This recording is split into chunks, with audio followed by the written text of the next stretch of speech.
आइए रुक करते हैं अगली खबर की तरफ। जनपद शाहजहांपुर के तहसील कलान के रहीमा दासपुर गांव में पहुंचे आमला से सपा सांसद नीरज मौर्य कुशवाहा। वहीं इस दौरान उन्होंने ग्रामीणों से मुलाकात की, उनकी समस्याओं को नजदीकी से जाना। ग्रामीणों ने सपा सांसद नीरज मौर्य कुशवाहा का फूल मालाओं से जोरदार स्वागत किया। वहीं ग्रामीणों से मुलाकात के बाद सांसद नीरज मौर्य कुशवाहा ने गाँव के समीप स्रोत नदी पर पहुंचे, जहाँ उन्होंने स्थानीय निरीक्षण किया और स्थिति की ग्रामीणों से जानकारी ली और कहा कि इसी स्रोत नदी पर पुल की मांग को लेकर ग्रामीणों ने 26 दिन तक आंदोलन किया था। और सांसद ने कहा कि रहीमा दासपुर की जनता को काफी दिनों से धरने पर बैठी थी, लेकिन सरकार ने इनकी सुध तक नहीं ली है। उन्होंने ये भी कहा कि सरकार इनकी समस्याओं को सुनते हुए पुल को जल्द निर्माण कराए। और उन्होंने कहा कि वरना अगर ये लोग दोबारा धरने पर बैठ गए तो सरकार हिल जाएगी। वहीं सपा सांसद ने कहा कि भाजपा की 10 साल से ज्यादा, केंद्र की 8 साल का समय प्रदेश की सरकार को हो गया है। उन्होंने कहा कि क्षेत्र में ऐसा कौन सा विकास हुआ है जो दिखाई पड़ रहा हो। उन्होंने ये भी कहा कि जनता को भाजपा सरकार में सिर्फ परेशानी के अलावा कुछ नहीं मिल रहा है। वहीं इस दौरान कार्यक्रम में मौजूद रहे जिला पंचायत सदस्य राम कुमार राठौर, कुंवरपाल सिंह गौतम, वरिष्ठ समाज सेवी, पूर्व सांसद प्रत्याशी, जिला पंचायत सदस्य सोमपाल सिंह कुशवाहा, गौरव यादव, जिला सचिव समाजवादी पार्टी शाहजहांपुर से अनुज कुमार, अंकेश कुमार, अनिल कुमार, बच्चन लाल वर्मा, अमरपाल वर्मा, तमाम कार्यकर्ता मौजूद रहे हैं। विकास की बातें केवल मीडिया में, अखबारों में, लेकिन ज़मीनी हकीकत क्या है वो आप हमसे बेहतर जानते हैं। इस गांव में आप अभी आए हैं, क्या बुरा हाल है शायद आपने भी देखा होगा। यहाँ के लोग पिछले काफ़ी दिनों से धरने पे बैठे थे, लेकिन सरकार ने इनकी सुध तक नहीं ली।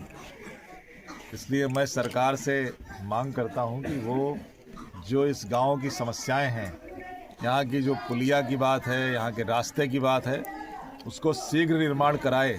वरना हमें लग रहा है दोबारा ये लोग धरने बैठेंगे तो सरकार हिल जाएगी। इसलिए मैं आपके माध्यम से ये मांग करता हूं कि सरकार इसको तुरंत निस्तारित कराए और यहाँ का जो आवागमन है वो सुगम हो लोगों के लिए।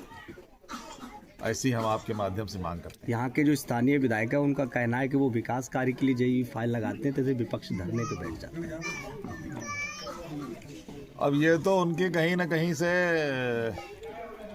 जो सोच है, मुझे लग रहा है कि ये सोच विकास के लिए बाधक है। लोग धरने पे ना बैठे, उसके पहले काम हो जाए, ऐसा उनको करना चाहिए। ऐसे करना चाहिए। अब ये कहना कि जब हम काम कराने चलते हैं धरने में लोग बैठ जाते हैं। आप इस क्षेत्र में भाजपा की 10 साल से ज़्यादा केंद्र की सरकार हो गई। 8 साल का समय यहाँ पे प्रदेश की सरकार को हो गया। आप बताइए पूरे क्षेत्र के अंदर ऐसा कौन सा विकास हुआ जो आपको दिखाई पड़ रहा हो? लोगों को परेशानी के सिवा कुछ मिला नहीं। और मैं बताऊं आपको कि बहुत से ऐसे गांव जहां पे हम लोगों ने डॉक्टर बाबा साहब अम्बेडकर के नाम पे अम्बेडकर गांव बनाए थे, लोहिया गांव बनाए गए थे, सीमेंटेड सड़कें बनाई गई थी, अपनी निधि से काम कराए गए थे। वहां पे जल जीवन मिशन के नाम पे इन्होंने उन सीसी मार्गों को तोड़ दिया है और उनकी मरम्मत का आज तक पैसा खा गए, मरम्मत नहीं कराई गई। दूसरा, जो जल जीवन मिशन के तहत सरकार ने कहा कि हर घर में जल पहुंचेगा, हर घर में नल पहुंचेगा।